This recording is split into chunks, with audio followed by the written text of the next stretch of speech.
আমার নবী রহমাতুল লিল আলামিন একটা গাছের নিচে কিছুক্ষণ টাইমের জন্য বিশ্রাম নিয়েছিলেন। পৃথিবীর একটা গাছ 100 বছর পরে মারা যায়, 200 বছর পরে পাতাগুলা ঝরে যায়, এটা মৃত গাছ হয়ে যায়। কিন্তু 1450 বছর পরেও জর্ডানের সেই গাছ এখনো জিন্দা আছে, এখনো জীবিত আছে।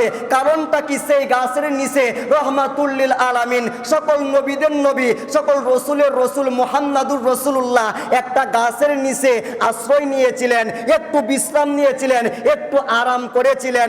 আমার নবীজির সোহবত পাওয়ার কারণে একটা গাছ 1450 বছর ধরে এখনো জিন্দা হয়ে আছে। পৃথিবীর জমিনে পাহাড়ের কোনো অভাব নাই, কিন্তু আমার নবী 15টা বছর গারে হেরার ভিতরে এখানে ধ্যান করেছেন, সাধনা করেছেন, মুরাকাবা করেছেন। পৃথিবীর সমস্ত পাহাড়ের ভিতরে সেই গারে হেরা এখনো জিন্দা হয়ে আছে, মানুষের জবানে জবানে এখনো জীবিত হয়ে আছে।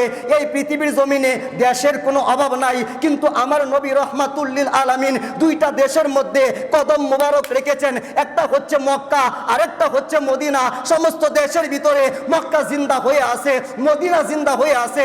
এই পৃথিবীর জমিনে 104টা আসমানি কিতাব রয়েছে।